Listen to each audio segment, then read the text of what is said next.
নমস্কাৰ ধুনীয়া ৰিলছ আপোনালোকৰ বাবে এযোৰ হৈছে হোৱাইটৰ খুব মৰম লগা পিয়ৰ ডাইননিত বনোৱা হৈছে কপাৰ গুণা আৰু ব্লুড মিনা কৰি খুব ধুনীয়াকৈ গোটেই চাদৰখনত এনেকৈ বুটা কৰা থাকিব খনব চাদৰখন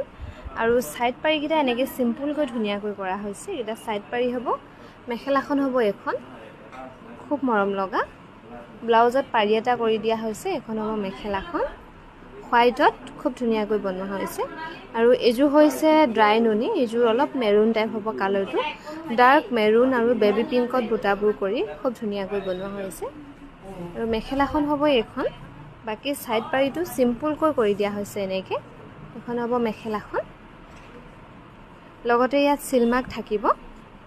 আৰু এযোৰ হৈছে খুবেই ধুনীয়া কালাৰটো হ'ব অকমান গ্ৰীন টাইপ পিংক আৰু হোৱাইটত বুটাবোৰ খুব ধুনীয়াকৈ কৰা হৈছে খনব মেখেলাখন আৰু ব্লাউজটো এনেকৈ সাইড পাৰি কৰি দিয়া হৈছে আৰু সাদৰ যেটো পাৰি সাদৰ পাৰিটো এটো ডিজাইনতে থাকিব এযোৰ হৈছে ব্ল্যাকত খুব ধুনীয়া ব্ল্যাকত মাল্টি কালাৰ বুটা কৰি খুব ধুনীয়াকৈ কৰা হৈছে গোটেই সাদৰখনত এনেকৈ মাল্টি কালাৰ বুটা কৰা হ'ব আসলটো ৰেডত হ'ব আৰু সাদৰৰ সাইড পাৰিকিটাও ৰেডতে কৰি দিয়া হৈছে এনেকৈ মেখেলাখন হ'ব এখন খনব মেখেলাখন আৰু এযোৰ হৈছে অকমান